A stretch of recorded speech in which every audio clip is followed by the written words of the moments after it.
केंद्रीय मंत्री अनुराग ठाकुर ने कहा कि भाजपा वर्ष 2024 में होने वाले लोकसभा चुनावों में 2019 का रिकॉर्ड तोड़ेगी। वर्ष 2019 के लोकसभा चुनावों में 2014 का रिकॉर्ड टूटा था। 2024 में फिर से केंद्र में भाजपा की सरकार बनेगी। वहीं 5 राज्यों में होने वाले विधानसभा चुनावों में माहौल भाजपा के पक्ष में है। ये बात अनुराग ठाकुर ने पत्रकारों को संबोधित करते हुए कही।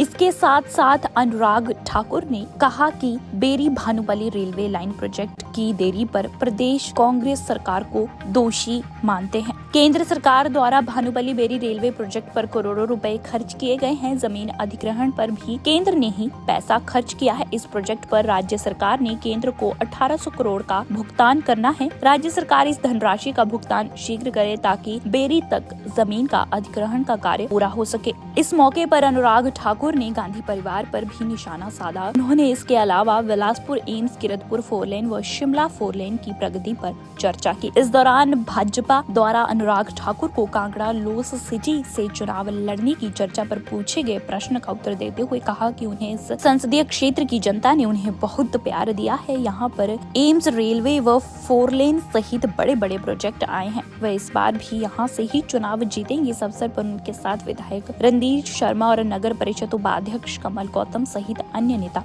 मौजूद रहे। 2014 में 30 वर्षों के बाद पूर्ण बहुमत किसी सरकार को मिला। 2019 में 14 का रिकॉर्ड टूटा। 24 में 19 का रिकॉर्ड तोड़ने की तैयारी है।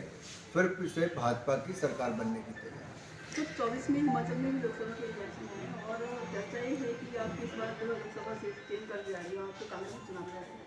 मुझे लगता है मीडिया के मित्रों के पास जब कोई और खबर ना हो तो ऐसी चर्चों को ही गर्म करके रखती है। माहौल बहुत अच्छा है। कल राजस्थान में वोटिंग होने वाली है। मुझे पूर्ण विश्वास है जो राजस्थान की भ्रष्टाचार और युवाओं को भेदभाव और झूठे वायदे करने वाली ऐसी सरकार से मुक्ति मिलेगी और राजस्थान में फिर एक बार कमल खिलेगा। वैसे ही मध्य प्रदेश, छत्तीसगढ़ में बहुत बड़ी लहर एक भारतीय जनता पार्टी के पक्ष में जहाँ पे भाजपा की सरकारें बनी। उसमें जहाँ जहाँ काम बाकी था, जहाँ जहाँ लगता था कि दिक्कत आए, उसको पूरा किया जा रहा है। जो सॉफ्ट लॉन्च करने की वो इसलिए की जाती है कि ट्रैफिक जब चलता है तो देखें कि कहाँ कहाँ क्या क्या दिक्कत आ रही है। कहीं पीछे से स्पीड तेज है, कहीं आपको रोक लग रही है तो स्पीड स्लो हो रही है, वहाँ पे क्या सुधार करना है। तो सारी ही बातों को ध्यान में रखते हुए जो इसमें और आवश्यकताएँ हैं, एडिशनल टनल की हो या कहीं पे किसी और रोड से जोड़ने की एडजॉइनिंग सड़कों को, वो भी सारे निर्णय किए गए। लाइन जल्दी बने और इसीलिए जो केंद्र सरकार का पैसा जो आया भी उसी को जो जमीन अधिग्रहण पे खर्च होना था और राज्य की सरकार को करना था। काम ना रुके इसलिए केंद्र की एजेंसी ने वो भी खर्च कर दिया। लेकिन अभी भी 1800 करोड़ रुपया बकाया है राज्य की सरकार का केंद्र के इस प्रोजेक्ट के प्रति और 1800 करोड़ रुपया बकाया है। ऐसी स्थिति के चलते केंद्र सरकार ने वापस याद करवाया कि पैसे की भुगतान हो ताकि काम को आगे बढ़ा सके।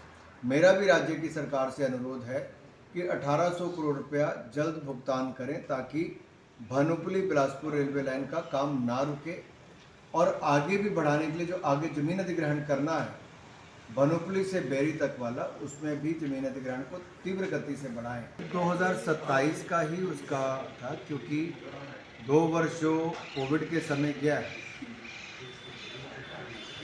2025 तक उसका जो पहला चरण है 2 स्टेशन उसमें वो खुलेंगे और 2026-27 तक बिलासपुर में ट्रेन पहुँचे। इतना आशीर्वाद यहाँ की जनता से मिला। देखिए बिलासपुर का उदाहरण देता हूँ। जब मैं सांसद बना बिलासपुर में कुछ नहीं था जी, उससे पहले कोई बड़ा प्रोजेक्ट नहीं था और मुझे कहते हुए प्रसन्नता है मैं सांसद बनने के बाद यहाँ पर हाइड्रो इंजीनियरिंग कॉलेज बनवाया, एम्स 1700 करोड़ रुपये का अस्पताल बनाया, 4 लेन हाईवे बनवाया, रेलवे लाइन बनवा रहे हैं, खेलों का स्टेडियम यहाँ पे बनाए, एक नहीं अनेकों सुविधाएं यहाँ पर दी, क्रिकेट स्टेडियम से लेकर एथलेटिक ट्रैक तक और ऐसे ही बहुत सारी अन्य परियोजनाएं, हज़ारों करोड़ की तो सड़कें मंजूर करा दी। जो 4 लेन मंजूर करवाया है, शिमला, बिलासपुर, हमीरपुर, मटौर, ये है। फिर हमीरपुर से बिलासपुर तक की सड़क को 300 करोड़ रुपये में चौड़ा करवाया। ये नहीं था कुछ भी पहले, अभी हुआ है। तो मुझे तो लोगों ने इतना प्यार दिया, मैंने इतना काम किया, अब लोग फिर प्यार देंगे, मैं फिर चुनाव जीतूंगा उनके आशीर्वाद से। दैनिक सवेरा के लिए गजेंद्र शर्मा की रिपोर्ट।